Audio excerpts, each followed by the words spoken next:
Good afternoon, Michael Malice here. Let that be your welcome for the next hour. We have a very special guest on the show, possibly the most overdue guest we've ever had. Peter McCormack. Peter used to host What Bitcoin Did for many years. Now he hosts the podcast, The Peter McCormack Show. You can find it everywhere podcasts are found. Peter and I have a relationship that goes back years, and it's a very unique one and one I actually treasure because I first met you in New York. I did your show, and now whenever we cross paths in different cities, I do your show again. And if people watch it back to back, my friend Bridget Fennessy, who many of you guys know, has mentioned that if you watch her show Dumpster Fire, it's basically the story of a woman slowly being driven mad.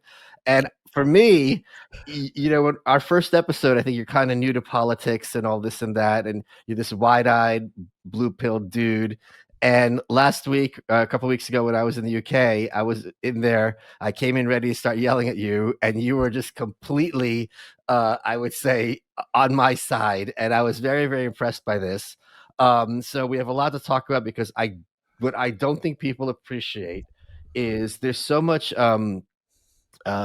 froth, whipping up a froth about politics in the States that a big part of me thought, okay, all this hand wringing about how bad the UK is, that's just people getting emotional or clout chasing or engagement farming. And then I was there, and I'm like, oh, they're not exaggerating at all. It's worse having seen it with my own eyes than people are saying. But before we get started, I was very, very pleased with your backdrop, which matches my chair perfectly. So you had a funny story about this. Well, so I bought this in Austin. Yeah. I think it's called Jules Design Bar. So I went to get a haircut. I was there for probably even interviewing you, and I went to get a haircut. And afterwards, I was walking around the stores, and I found this little homeware store that also had a bar. So I went in there. I was drinking whiskey, and behind the bar was this picture. And so I said, "Can I buy it?" And they said yes. So I think it was about $1,000, and they shipped it over. And so I put it up in here in my studio. And then whenever I sit and do interviews, it looks like I have horns. Right. Yeah. So I just leave it. I just stay there with my. Now I'm like an evil fascist. I have my horns with me. So I have something that's a similar story. When I was in Bodrum in Turkey, they have this bazaar, the seaside bazaar, and everyone has all these stalls. And there was a woman, and she wasn't unique. There were a few of these selling sea sponges, and they were in various sizes. And right over her head was a huge sponge. And I'm like, okay, how much is that? And she goes, it's not for sale. I'm like, okay. And I go back to the hotel and thinking to myself, well, that's not true. Like, if I give her $1 billion, I can buy it, right? So there's some number between $1 billion and zero where it's for sale. I got to figure out what this number is. And I'm telling this to the hotel, the guy running it, the manager. And he goes, oh, you need a giant sponge? Just one moment. And he reaches down under his desk. And there's this Simpsons episode where Barney was basically dating Yoko Ono when he was in the B Sharps, the barbershop band. And Barney asks for his drink, and Mo goes, what would you like? And she goes, I would like a single plum floating in perfume served inside a man's hat. And Mo goes, okay, a beer in a man's hat. And he just picks it up. It's just under the counter instantly. So he goes under his desk, right, and goes...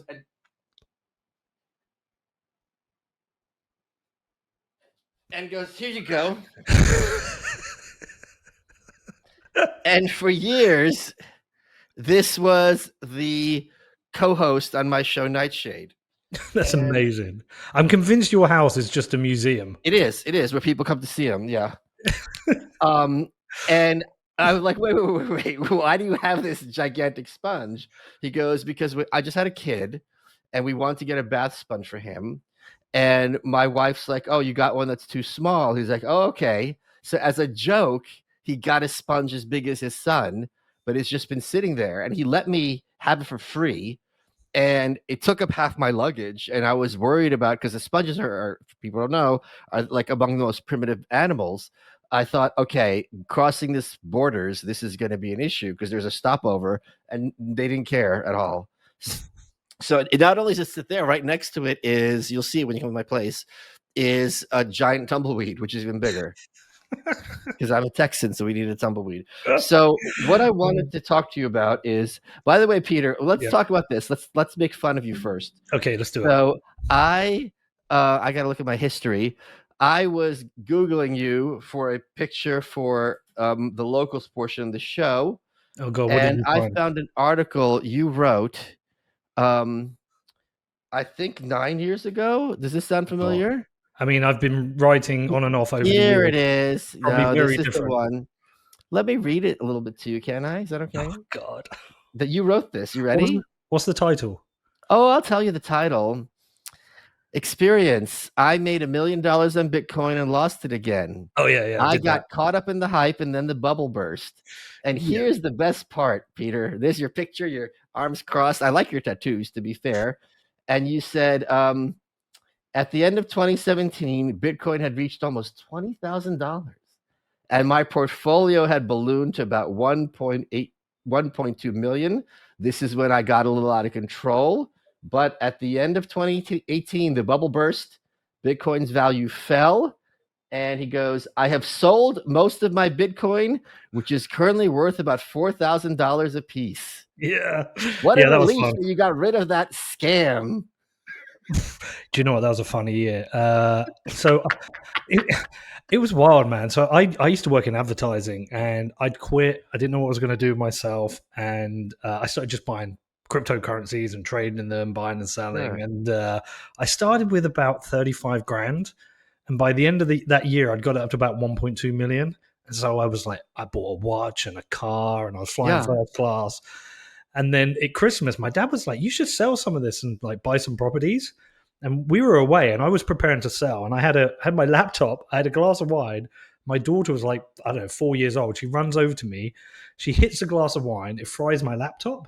So I'm like, screw it. So we were away. I was like, when I get back, I'll sell it, and never did. And yeah, that portfolio dropped from 1.2 million down to 60,000 in total. Right.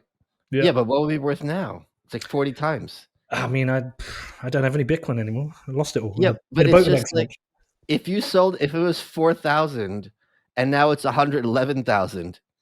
I I mean, mean, so back when I discovered Bitcoin, I was using the Silk Road, and I was buying Bitcoin when it was like £80, but then I was spending it on cocaine. yeah, I yeah. probably stuck a few million up my nose. It's just funny. It's just like woof. It's you having done a Bitcoin podcast for many years, Yeah, especially now in retrospect, can appreciate all these articles that are like, well, Bitcoin's over. Well, Bitcoin's over. This is the end. They've stopped, I think now, right? Like, yeah. Look, occasionally, but I just think every time somebody claims it's dead and it's over and it comes back, they look stupid. And I think we're now at the point because the institutions are involved. It's like it's a legitimate asset on Wall Street that I think we're beyond that now. BlackRock are buying it, and JP Morgan are involved. I think it's now a legitimate, serious asset. Some people write it off, but I don't. I know it's here to stay, and it will go up forever. I was out at dinner with a older person. He's a conservative. He's an editor, and I think he's an agent now. And he just made the claims, matter of factly, that well, Bitcoin's always is never going to be anonymous. And I'm just like, they're adding layers right now. I think Xanos or something. I put a lot of money into Zano for people who are interested. Is I think part of adding that anonymous layer and there's just a lot of very smart people who know what the vulnerabilities are in terms of crypto and Bitcoin especially, who are like, all right, what can we do to make sure that these problems are resolved? And I think their autism is more powerful than the malevolence of the state in the long term. Yeah, I mean, with Bitcoin, you've got the biggest collection of autistic people working on Right. defeating the state. So I have a lot of confidence in them. Yeah, take that, Manhattan Project. So let's talk about what's going on in the UK and Yeah, what you've done specifically, because I was very, very proud of this. So people might want to check out. We'll have the links to the show description. When I was on Peter's show, just dropped yesterday, or yes, after this, day before this airs. Um, you did something I am just so proud of. Your town of Bedford. yeah, First of all, I want you to explain to people, because we are oblivious here in the States to some extent, the specific um, going to hell aspect of what's going on in the UK.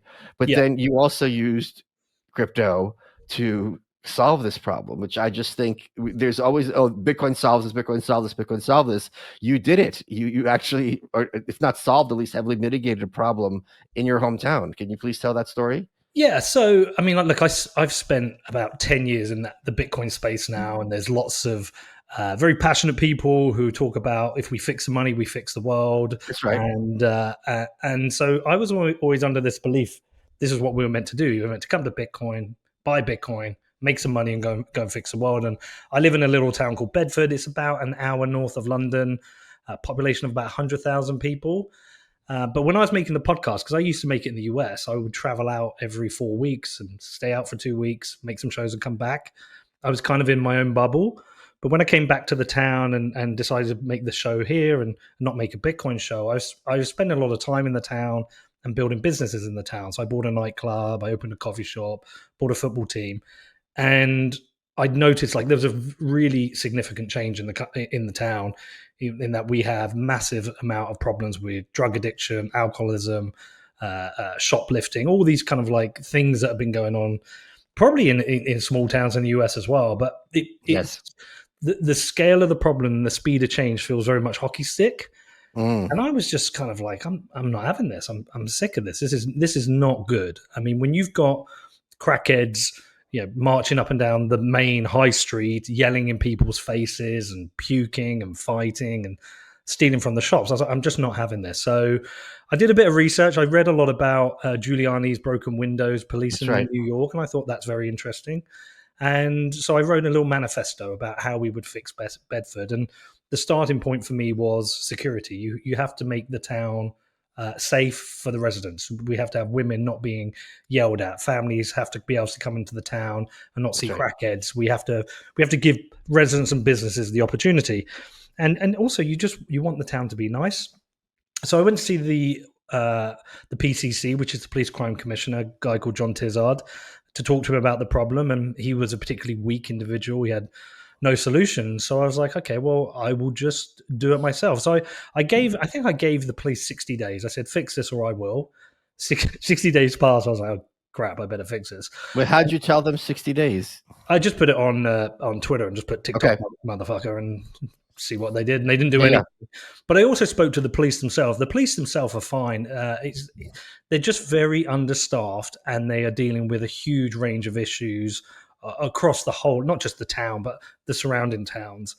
So I was like, well, look, let me try a pilot. So I have a security company I work with for my nightclub, and I just said to them, every Saturday in August, I want to have 8 security guards in the town centre, acting like scarecrows, to try and move on antisocial behaviour and be a deterrent for crime. And so we placed 3 around the main car park. So if people want to come to the town, they can park their car safely, because that place is used by drug addicts and aggressive beggars.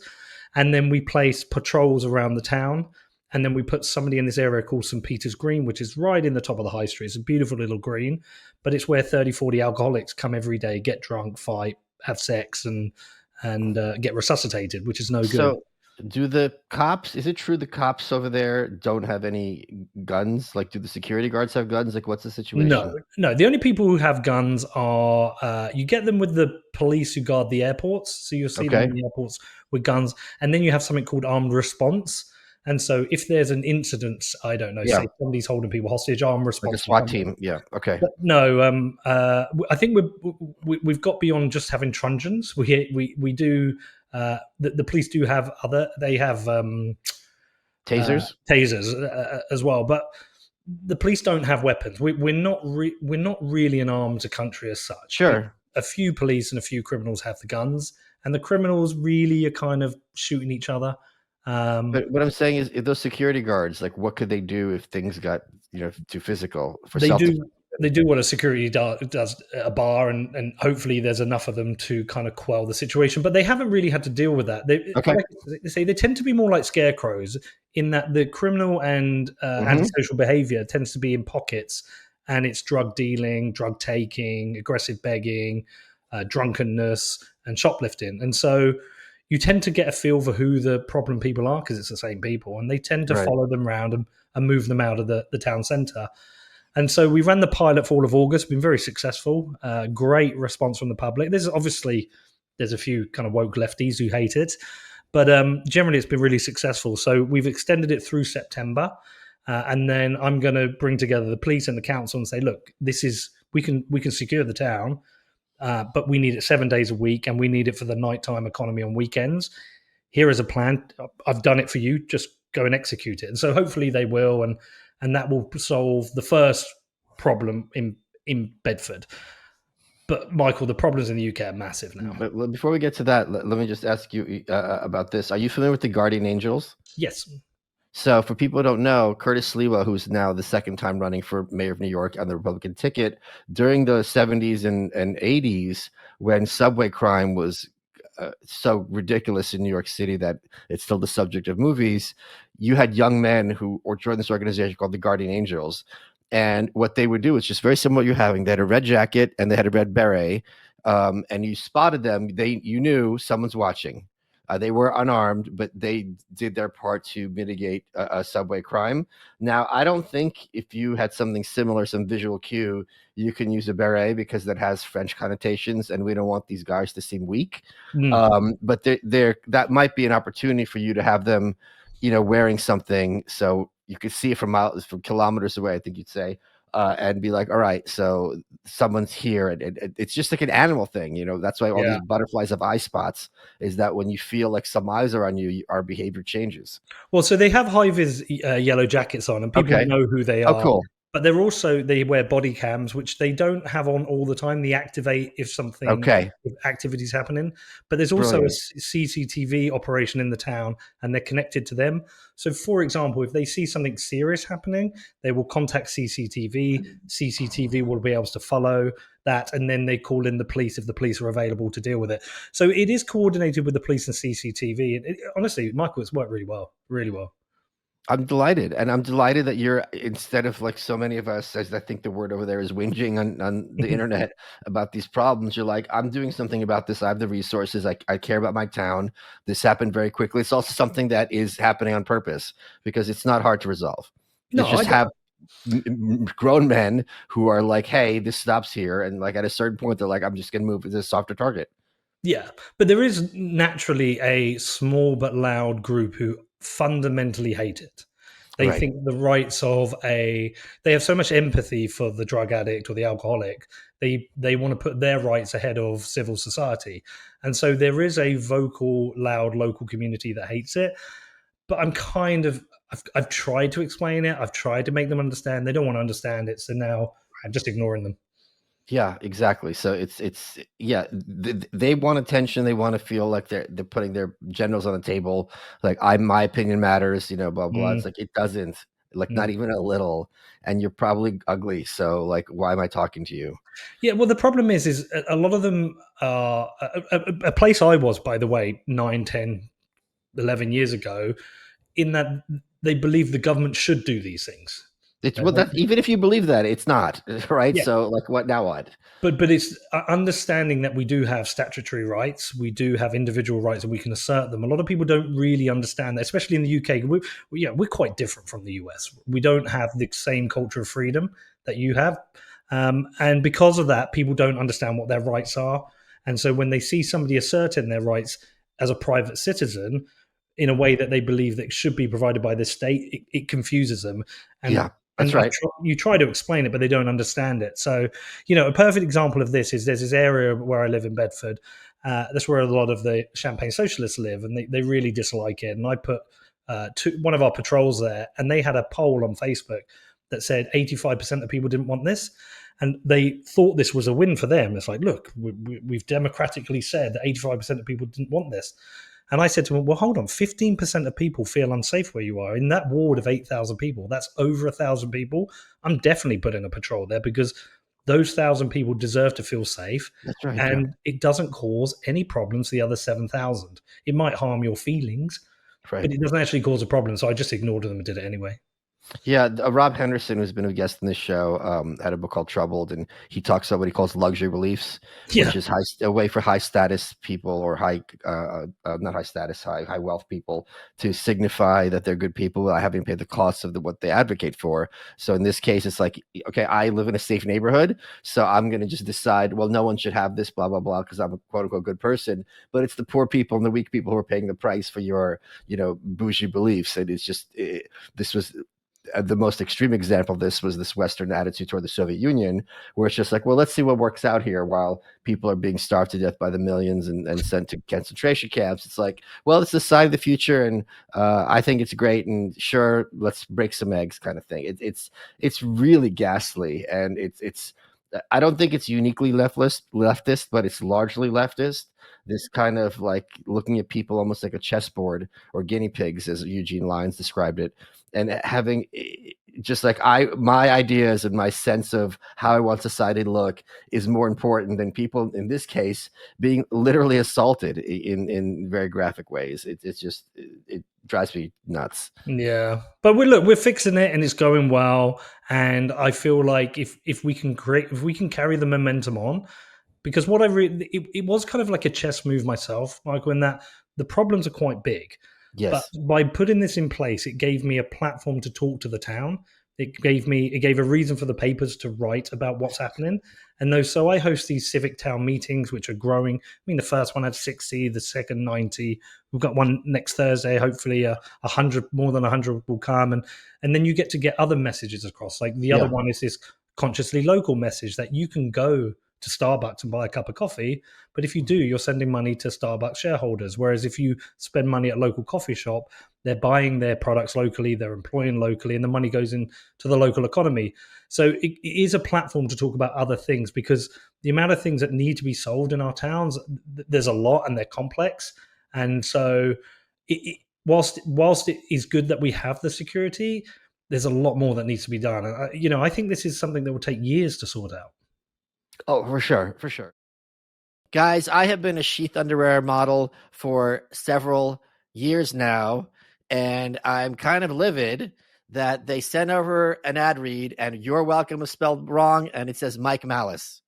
But even though I'm annoyed at that, I can't be too annoyed because I'm wearing sheath underwear right now. I wear it every day, 24/7, yes, even in the shower, because sheath is the most comfortable underwear you're ever going to wear. What makes sheath special is their dual pouch technology. And the first time you try it, you're going to be like, what is this? And then years later, here I am wearing it all the time because they have one pouch for one part of your male anatomy and another pouch for another part of your male anatomy. It sounds weird, but let me tell you, it's very comfortable. And it's also really kind of fun if you're having a date. God help me if I ever did.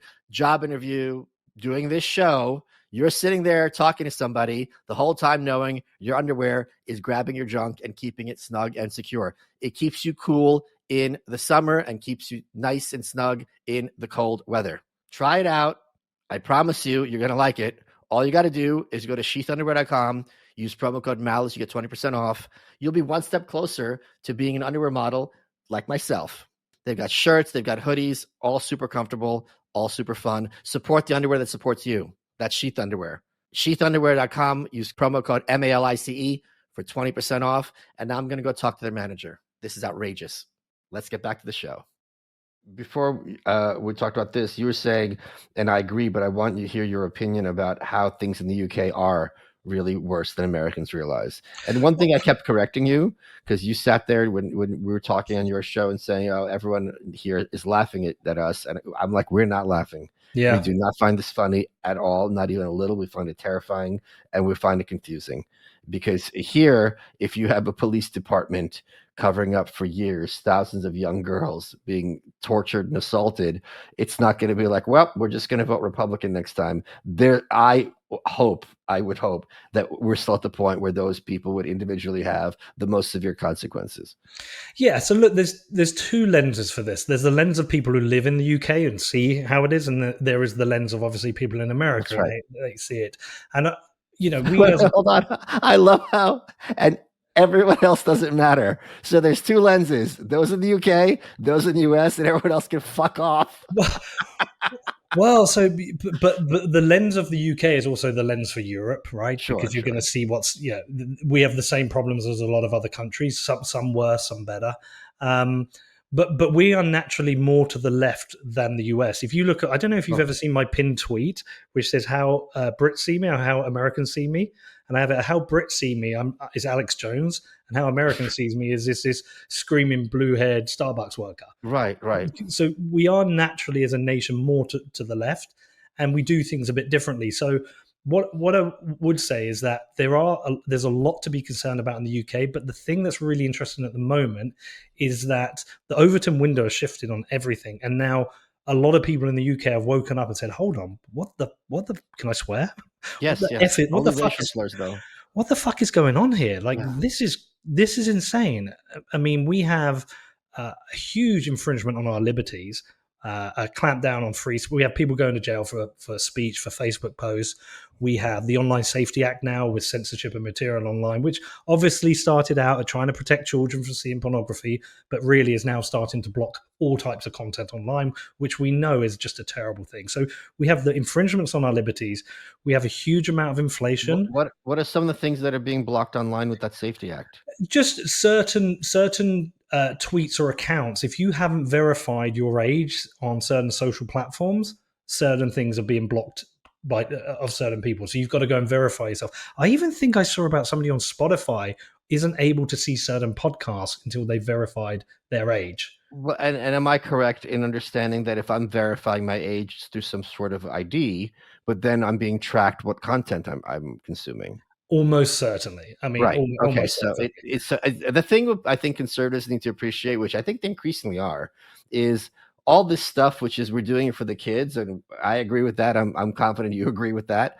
You're a dad, and actually one of my favorite things about you is how much you take being a dad seriously, and I think it's Mm. very, very commendable. I see you hanging out with your son. He's working on your show now. But just like the Patriot Act's only going to be for terrorists, and 2 minutes later, it turns out everyone the government doesn't like is a terrorist.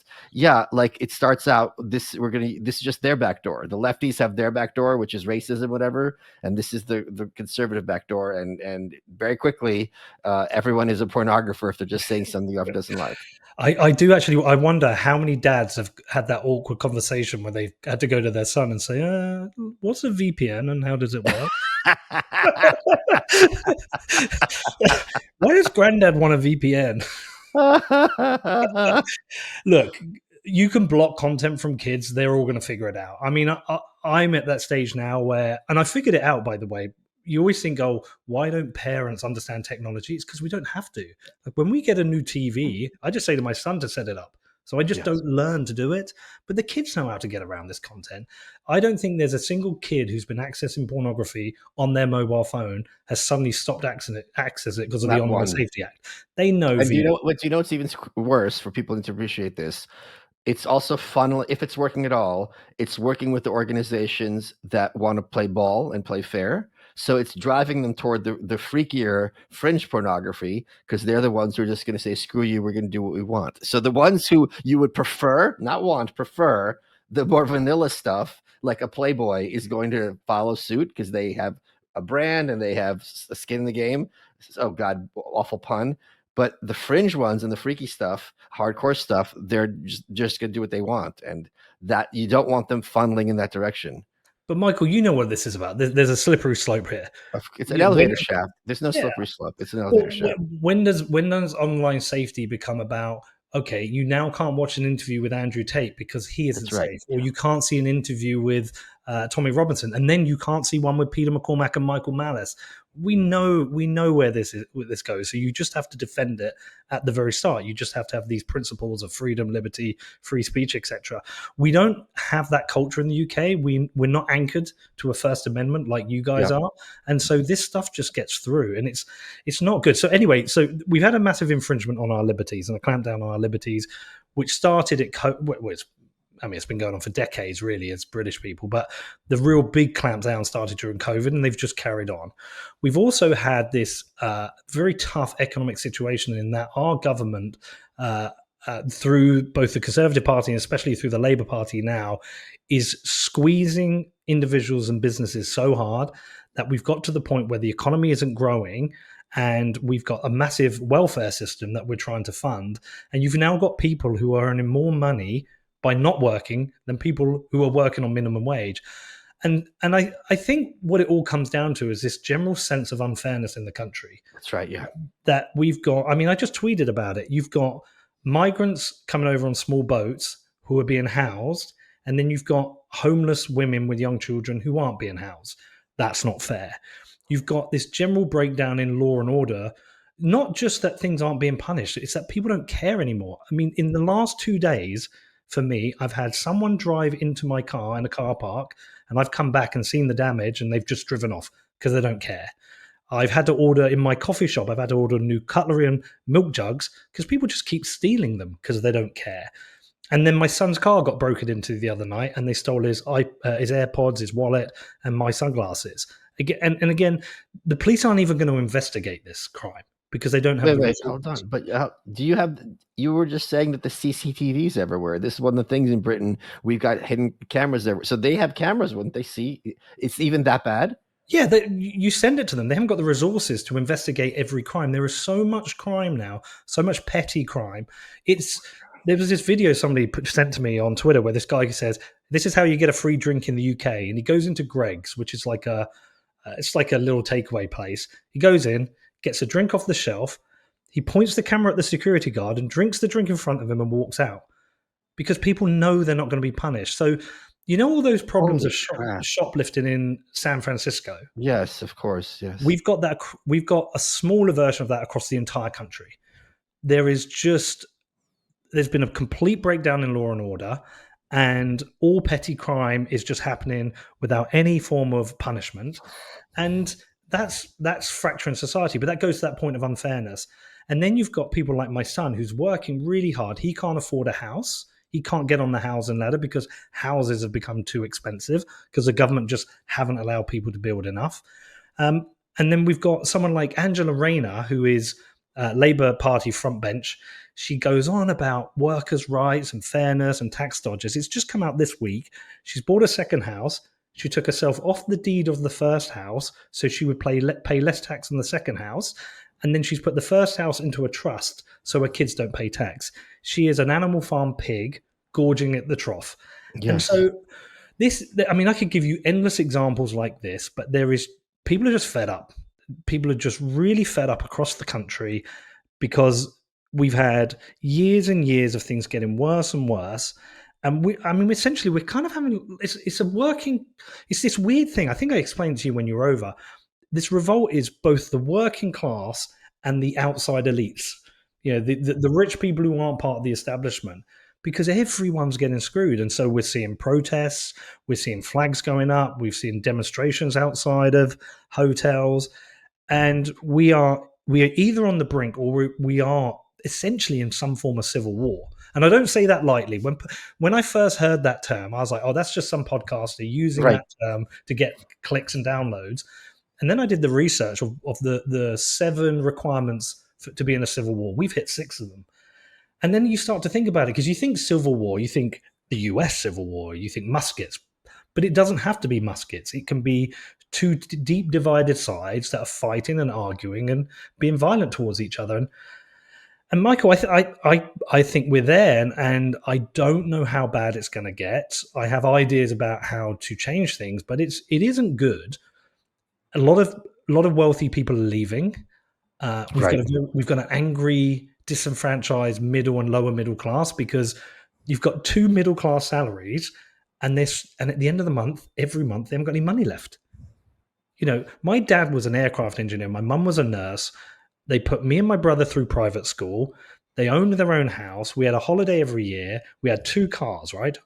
Off a nurse and an engineer salary.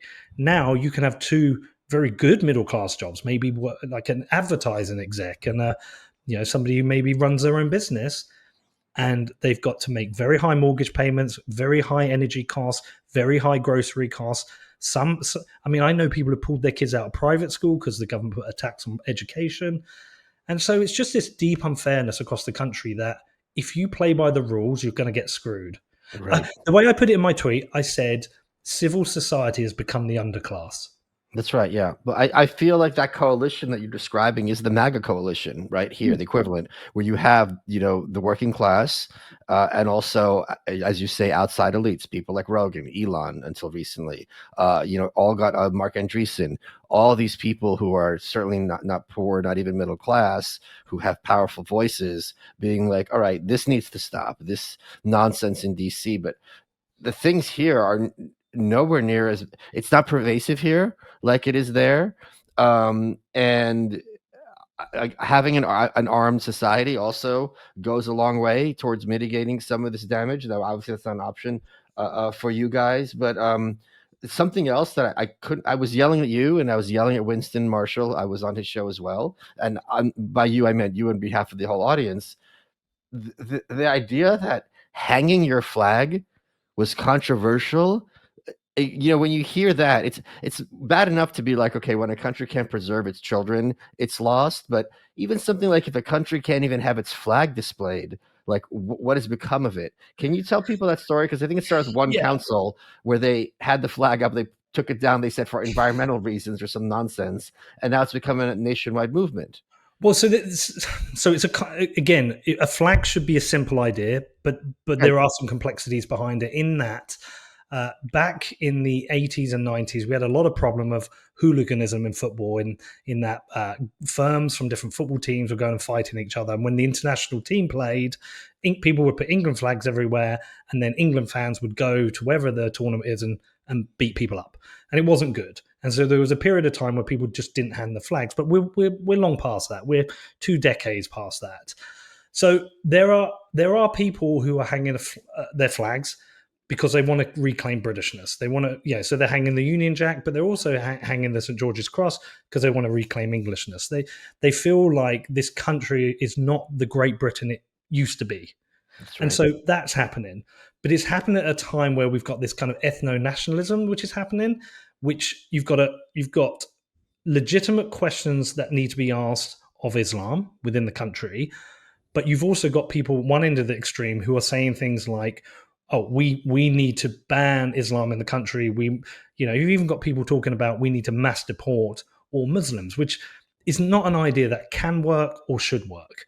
There are legitimately good people in this country who follow follow Islam, but when you have loud ethno-nationalist voices being very loud in public at a time when people are hanging our flags, some people will say that all flag hanging is Right. really racist because it's an attack on essentially brown people. That's what they're basically saying.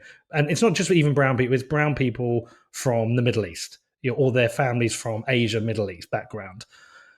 That said, nobody should be shamed for hanging a flag, and no flag should be torn down. We should be able to be proud of our flag and proud of our country. But the picture is complicated.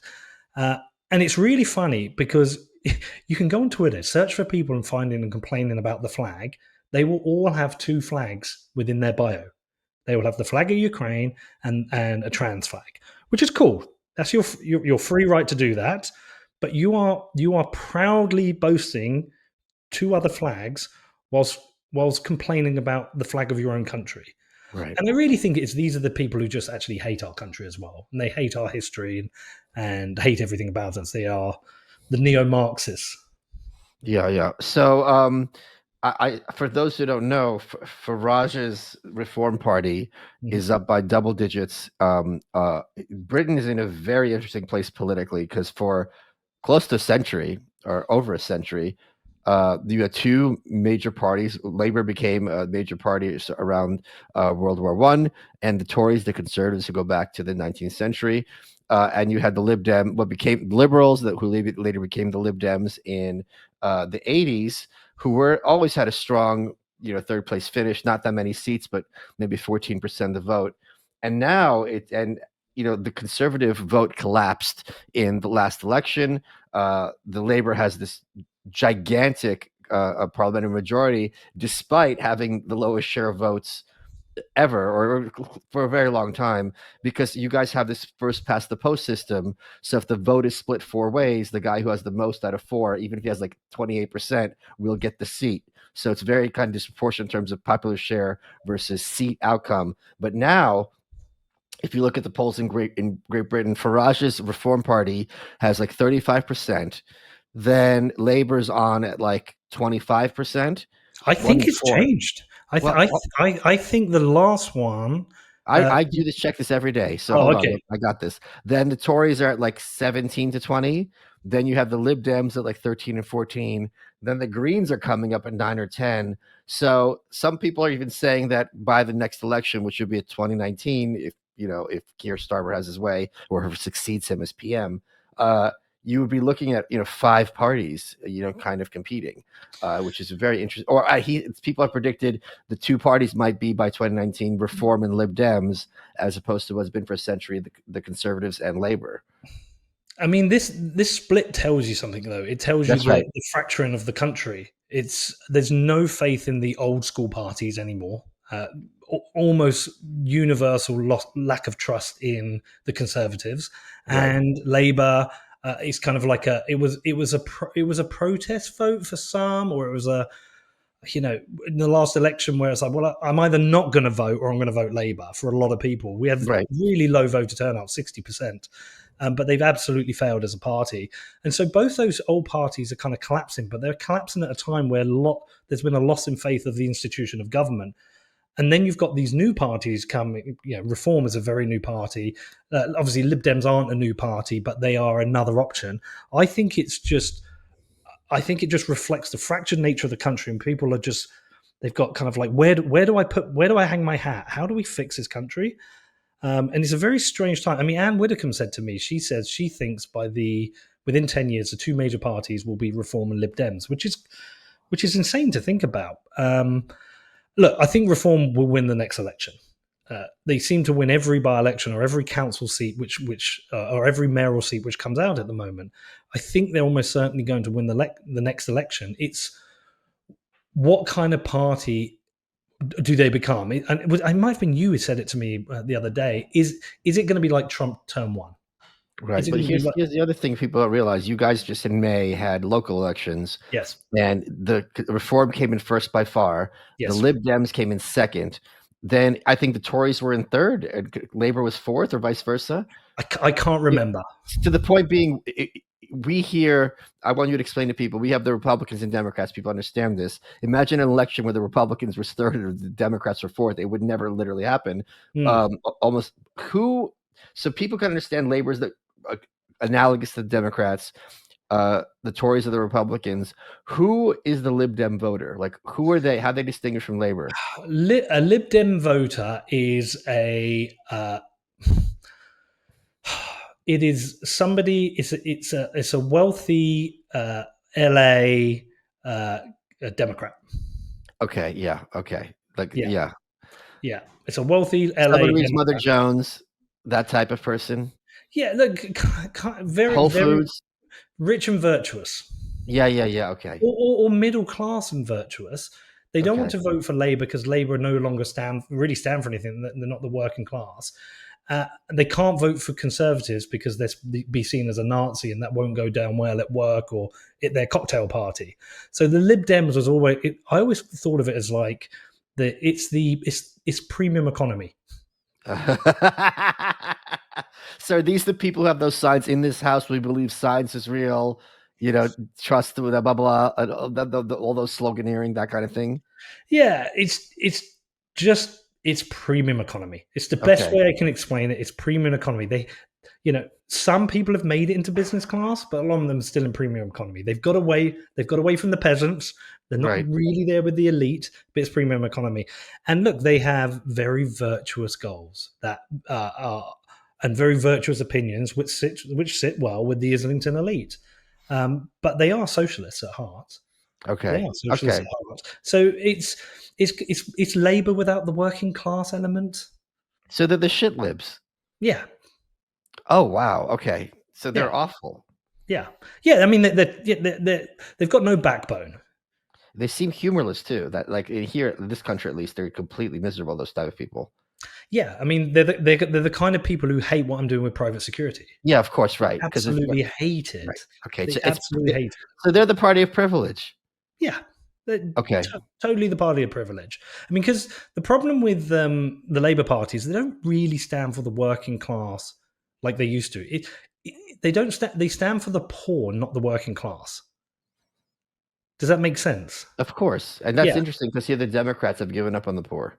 Right. Okay. Well, like I say, I think you're 4 years ahead of us. Right. We're in Biden at the moment. We had that debate. You thought we were in Kamala. I think we're in Biden. Okay. And look, but they. How do I explain this? We haven't recognized as a country fully how desperate the situation is. There are pockets of people who absolutely recognize it. And what we miss is a Trump style character. Now, Farage is similar, but he's not Trump.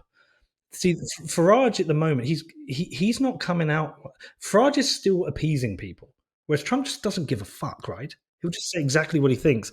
And we need to find that person who can unify all these factions around. And it's not just conservatism; it is all the anti-establishment factions. But we need someone to unify them, because unfortunately, within these factions, there's some extremes which could work against what we want to achieve for the country. I think the ethno-nationalism is not good. I think there are risks of violence which are not good. We need someone to come together and unify these factions, so there's like a coherent plan for kind of dragging our country back to being, like you said on my show, Great Britain, and that's a massive challenge. But I also feel, am I incorrect that I feel like a Trump figure wouldn't go over in the UK because that kind of brashness and boldness of speech, it's popular here because we're Americans, we're obnoxious, but in the UK, I feel like that kind of is a bit more radioactive. Is that incorrect? It's only radioactive with the press. So the Okay. press, the way the press treats Trump is entirely different from the way the public thinks about Trump. Okay. So amongst all my circles of friends, you have a lot of people saying, "Yeah, I kind of like Trump. I kind of think we need a Trump." Whereas the press cannot accept Trump. They Okay. cannot accept him at all, because the majority of our press is very, like when I said the majority of our country is left of America, even our conservatives are quite left for Republicans. The press is very similar. So we don't have a strong conservative press. What we do have is a growing independent press, Okay. which is kind of again moving the needle. But I think a British version of Trump would work very well. He doesn't have to be as obnoxious, doesn't have to be as in people's face. He doesn't have to be as insulting. You wouldn't get away with some of the things that Trump has said, but you can be very blunt and direct, and I think that's what we need. Folks, I want to talk to you about masa chips, and they sent me a bunch of them, and I can personally endorse that A, they fit my macros, and they taste better than the typical store-bought chips. They have a fuller flavor. They're less greasy. I like the packaging, but that's neither here nor there. All chips and fries used to be cooked in tallow up until the 90s, when big corporations switched to cheap processed seed oils. And if you don't know about seed oils, whatever social media platform you use, if you just write, "Hey, tell me about seed oils," someone will talk your ear off about how bad they are for you. Today's seed oils make up 20% of the average American's daily calories, and recent studies have linked seed oils to metabolic health issues and inflammation in the body. So Masa did something about it. Tortilla chip with 3 ingredients: corn, salt, and 100% grass-fed beef tallow. So they taste great, I can confirm, and snacking on them is nothing like eating regular chips, because you feel satisfied, light, and energetic, and there's no crash, bloat, or gross, sluggish feeling afterwards. That's kind of true. When you eat like a bag of like Lay's, yeah, I'm calling you out, Lay's, don't you feel sweaty? I'm sure I'm not alone. Masa chips are beloved by tens of thousands of customers, and they've been endorsed by industry-leading health and nutrition experts. Ready to give them a try? Go to masachips.com/malice. That's MASA chips.com/malice. Use code MALICE, 25% off your first order. That's masachips.com/malice, code MALICE for 25% off your first order. Try them out. Let's get back to the show. So there's also another party bubbling up, which is Jeremy Corbyn, who had been the head of the Labour Party. This is something that's very weird for Americans to understand. So Jeremy Corbyn is this old school kind of Stalinist figure. He's this like moth-eaten professor. He's like a Bernie Sanders figure, but worse in every way. And he, because of the base, got to be head of the Labour Party. He headed the Labour Party into 2 elections. Overperformed grossly against Theresa May the first time, cost her a parliamentary majority when she thought it would be a blowout. Then when he had a rematch with Boris Johnson, took Labour to its lowest share of the vote in literally, I think, a century. He stepped down, and they drove him out of the party. I can't think of any time where the nominee for one of the 2 parties in the States, other than like when FDR came in, Al Smith, who'd been the nominee in 28, was opposed to him. That's not a thing. You're not kicked out. You kind of even Nixon, who they kind of shove him in a closet and don't talk about him. But to be kicked out of a party is kind of nuts. He's launching a new hard left party, correct? Yeah, and it's kind of it's more traditional Labour. Okay. In some ways, in that it's very socialist. Yeah. Okay. Right. It's And very, that very word is social. not radioactive in the UK. People don't realize this. When Diane Oh, Abbott, one of my favorite person in the UK, I just read her autobiography. When she was elected in 1987 as the first Black woman to serve in Parliament, she goes, "This is a victory for something, victory for something else, and a victory for socialism." And everyone clapped, literally. yeah. No, it's not a radioactive term. I think I can't remember the stat. You can probably look it up, but something like 63% of young people are in favor of socialism. Okay. I think they don't understand. But look, America fought a global war against communism, right? Sure. We haven't really had that fight, and because we have the NHS, which is Right. classed as a socialist thing, and for decades as was considered, one of the successes of the UK, and that anyone can have healthcare at the point of requirement.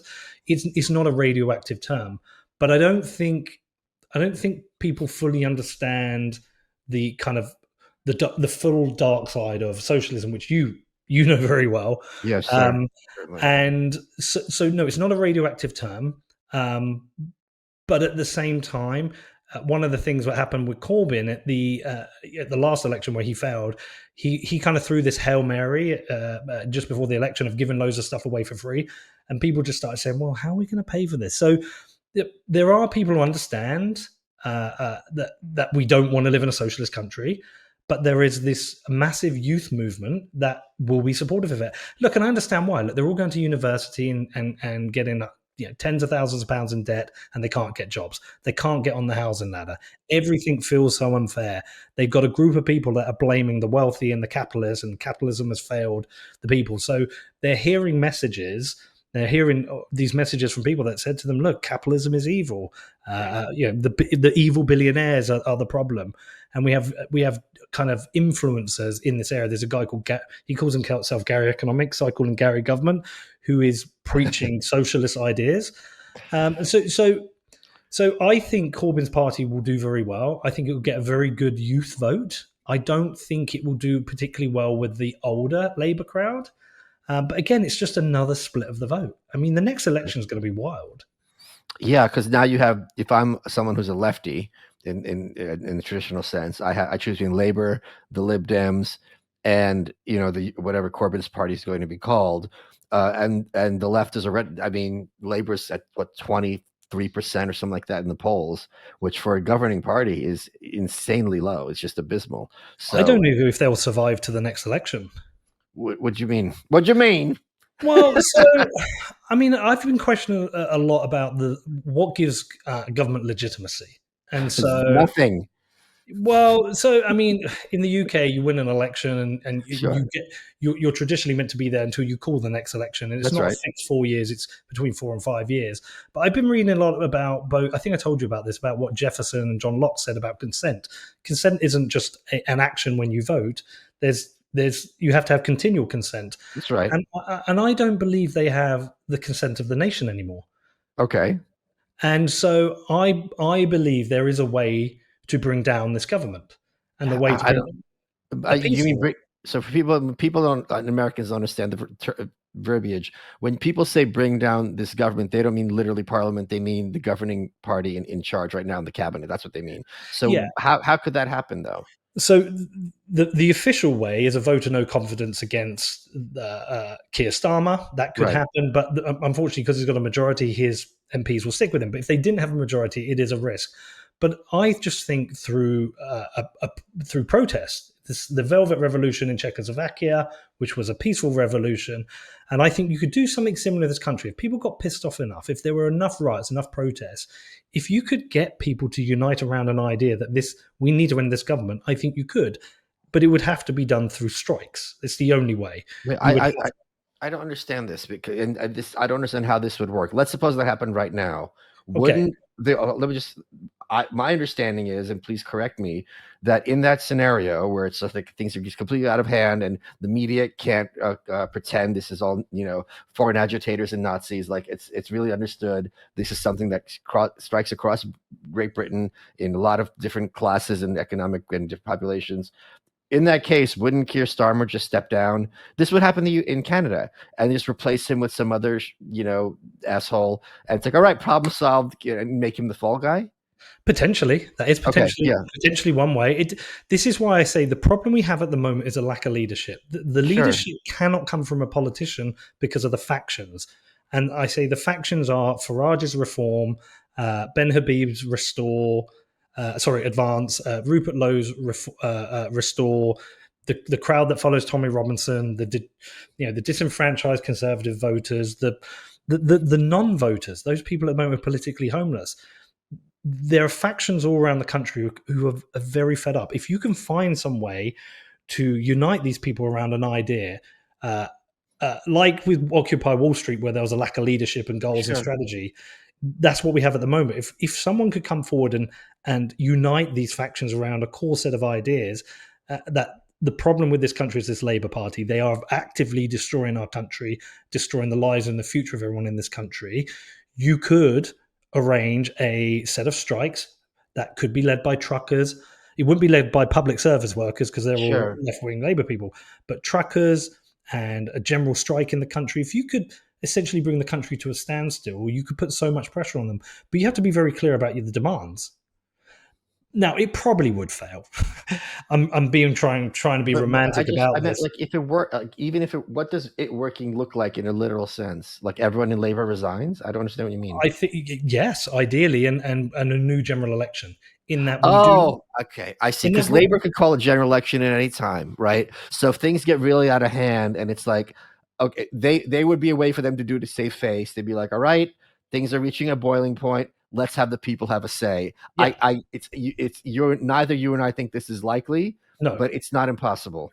yeah, I mean, it's not I impossible got it. because I got it. it's a revolution, but Yeah. I think it's a necessary revolution for the country because I think if we keep going every general election replacing one party with another, a different color party that have maybe tweak some of their policies, but essentially we have the same tax system, the same debt, the same bureaucracy, the same deep state.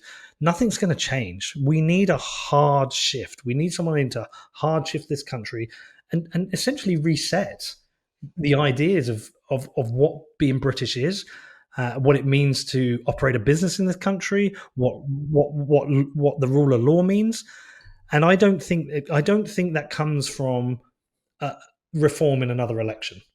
And what people also need to appreciate is until, what was it, June or July? When was the last general? July or August? No, it Oh, was until earlier than that. That was council elections. May? No, last year. When was the Yeah, general? I don't know because I don't vote. I thought it was June. Anyway, the point is, roughly a little bit over a year ago, Yeah. the UK was governed for 14 years by the Tories, the right of center party, and there were five Mm. different prime ministers. Mm. So all this stuff, you can't even put it at the feet of, oh, it's the Labour Party and their crazy views. A lot of these things were implemented and pushed, including the free speech stuff, by the Conservatives. The immigration happened under the Conservatives. Yes, I mean that was a very left-wing conservative party. Sure. I mean, what I would argue with America is that whilst the MAGA movement is within the Republican Party, it was felt like a new faction. It felt like a new That's right. party. It was That's exactly correct. it was a redesign of the party. That's It right. was a new set of ideas, a new set of beliefs.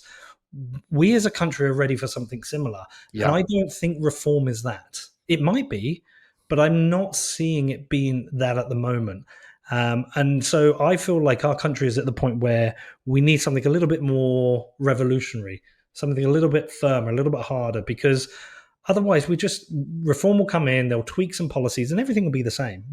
Low growth, but still have the issues with law and order. And so I personally, my belief is that we just need something a little bit firmer and different. Well, it warms my heart to hear you talking like this. I'm not going to lie. It makes me very, very gladdened. And I hope anyone here who's British or has friends over there understands just how bad things are. Because unless you're there, you don't appreciate how far gone this wonderful country has gone. Can I just say one other thing though? So I was Of just course. listening to Dave Smith on Rogan. Have you listened to that episode they just did? No, I have not. So what was really good at the end is that Dave Smith talked about when he sees Ron Paul, and every time he sees Ron Paul, he asks him a question: "Are you pessimistic or optimistic?" And Dave always says optimistic, and Ron Paul says that's the right idea because you have to be optimistic, That's otherwise you right. give up. And the truth is, I am actually optimistic. It's almost like as a country, we have to go through this to rebirth as something better, to go back to being great. We have to hit that kind of rock bottom of, too much government, the deep state having too much control.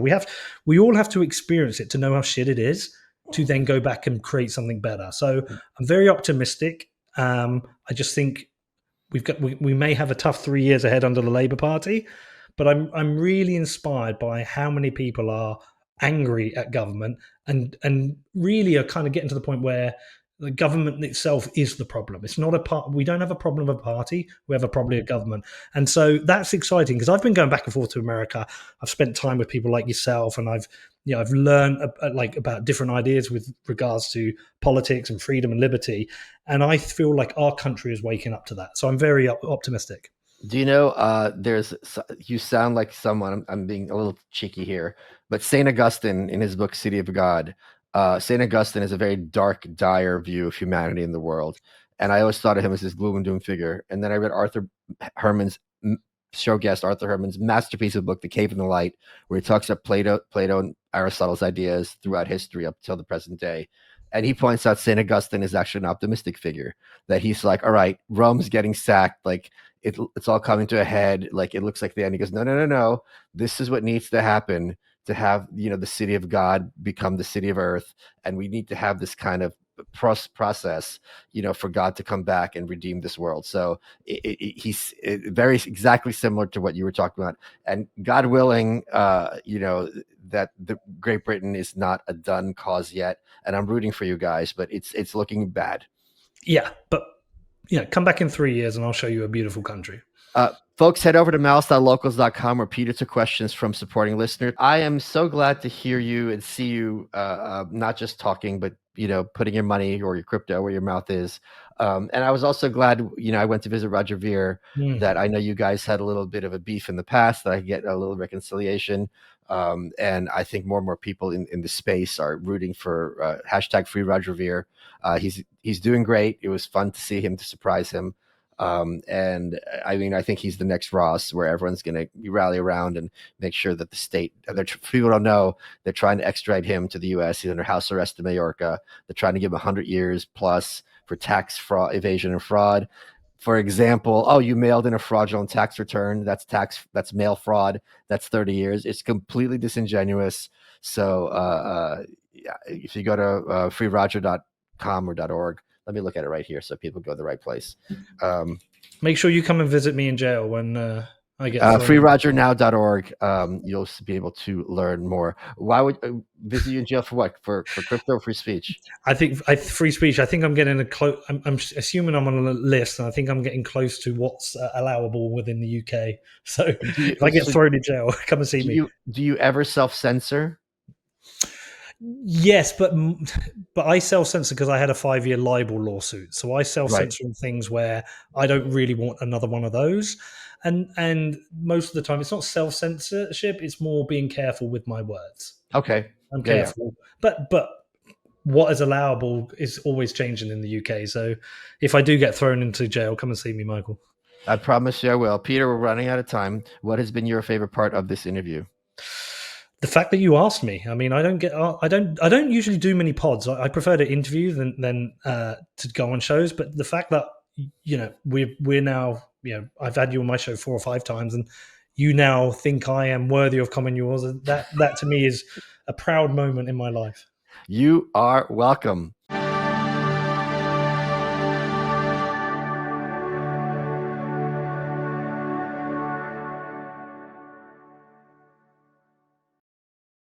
Hey, Hey, it's James Altucher. I've been an entrepreneur, investor, best-selling writer, stand-up comic, and whatever it is I'm interested in, I get obsessed. Yes, it's led to success, but it's also led to such heartbreaking failure. I have failed more times than I can count. I wish in my life I had had people to talk to. That's why I started the James Altucher Show and bring on some of the most brilliant minds in every area of life. People like Richard Branson, Sarah Blakely, Mark Cuban, Danica Patrick, Gary Kasparov. And I wanted to find out exactly how they've navigated the highs, the lows, and everything in between. No fluff, just raw stories and real advice. I've talked to 1,500 of the most amazing people on the planet. So if you want to learn from the best and skip the same old canned interviews, we're all about helping you find your next big idea, level up your thinking, and ultimately to choose yourself. So let's do this together. Subscribe now to The James Altucher Show. This September, CBS hits are streaming free on Pluto TV. I'm coming in hot. For this month only, stream full episodes of Matlock. I'm a lawyer, like the old TV show. Fire Country, Elsbeth. I do love a mystery. NCIS Origins, Watson, and Ghosts. What the hell? This is the most amazing sight I've never seen. All for free. The CBS shows you love, this month only on Pluto TV. Stream now, pay never.